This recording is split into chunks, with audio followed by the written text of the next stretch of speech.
তৃণমূল বিধায়কদের সইজাল কাণ্ডে এবার শোভনদেব চট্টোপাধ্যায়ের বাড়িতে সিআইডির টিম। শনিবার সকালে তৃণমূলের এই প্রবীণ বিধায়কের ভবানীপুরের বাড়িতে হাজির হন সিআইডির 6 জন আধিকারিক। জানা গিয়েছে, তৃণমূল বিধায়কই আধিকারিকদের এদিন তার বাড়িতে আসতে বলেছিলেন।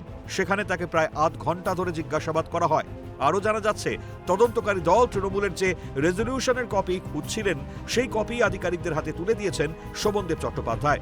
শুধু তাই নয়, সইয়ের দিন একজন বাদে তৃণমূল বিধায়কদের সকলেই উপস্থিত ছিলেন বলে দাবি করেছেন প্রবীণ তৃণমূল নেতা। উল্লেখ্য, এর আগে 11 এবং 17 তারিখ শোভনদেব চট্টোপাধ্যায়কে সইজাল কাণ্ডে জিজ্ঞাসাবাদ করা হয়েছিল।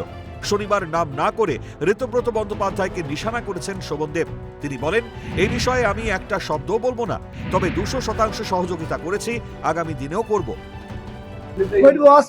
আমি সহযোগিতা করছি কিনা ওরা বলবেন, সেটা ওদের থেকে জিজ্ঞেস করে নাও না। 200% সহযোগিতা করেছি, আগামী দিনেও করবো।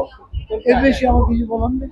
নাহলে যারা করেছেন তারা ইন্টারেস্ট নিয়ে এসে করেছেন, যা করেছেন আমাদের ভাবনার মধ্যে ওইগুলো ছিল। যারা করেছেন, কমপ্লেন করতে গেছেন স্পিকারের কাছে, তারাই এগুলো করে দিয়ে গেছেন। এটা আমাদের অবিশ্বাসের জায়গায় ছিল না কেউ। আমরা সকলকে বিশ্বাস করে মিটিং এ ডেকেছিলাম।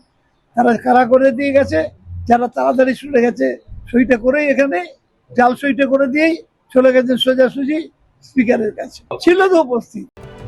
এই ঘটনার জেরে এর আগে তৃণমূল সাংসদ অভিষেক বন্দ্যোপাধ্যায়কে একাধিকবার রাজ্য পুলিশের সদর দপ্তর ভবানী ভবনে হাজিরা দিতে হয়েছে। এছাড়াও সইজাল কাণ্ডে তৃণমূল বিধায়ক কুণাল ঘোষ, নয়না বন্দ্যোপাধ্যায়কে জেরা করা হয়েছিল। দিন কয়েক আগে সিআইডি অফিসে অভিষেক বন্দ্যোপাধ্যায় ও কুণাল ঘোষকে মুখোমুখি বসিয়ে জেরাও করা হয়েছিল।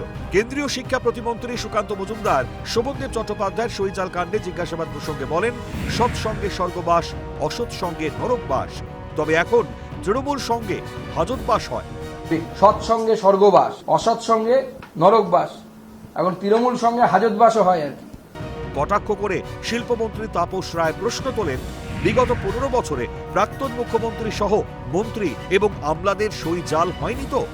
আবারও বলতে হয় যে একটা রাজনৈতিক দল তার বিধায়কদের সইও জাল করে। যে গত 15 বছরে এই যে টেন্ডার বা অনেক বড় বড় কাজের ক্ষেত্রে কি মুখ্যমন্ত্রী সহ মন্ত্রীদের বা বড় আমলাদের সই জাল হয়নি তো 15 বছরে? দীর্ঘক্ষণ জিজ্ঞাসাবাদ করা হয় মূলত বিধানসভায় সই জালিয়াতি কাণ্ড, এবং সেখানে বিরোধী দলনেতা হিসেবে শোভনদেব চট্টোপাধ্যায়ের নাম সেখানে সাজেস্ট করা, এবং পরবর্তীকালে সই নিয়ে একাধিক জলঘোলা হয়েছে। কারা সই করলেন, কি বৃত্তান্ত, সেই বিষয় নিয়ে প্রশ্ন উঠেছিল, এবং একাধিক সই জাল করা হয়েছে বলে অভিযোগ। এবং সেই মামলাতেই, সেই ঘটনাতেই যে ছবি আমরা দেখতে পাচ্ছি, ইতিমধ্যেই সিআইডি আধিকারিকেরা একেবারে শনিবার দিন পৌঁছে যান শোভনদেব চট্টোপাধ্যায়ের ভবানীপুরের বাড়িতে। সেখানেই তাদেরকে জিজ্ঞাসাবাদ করা হয়। আপাতত তারা জিজ্ঞাসাবাদ পর্ব শেষে বেরিয়ে যাচ্ছেন। ক্যামেরায় জনি মন্ডলের সঙ্গে অভিরূপা সাহা, ক্যালকাটা নিউজ, কলকাতা।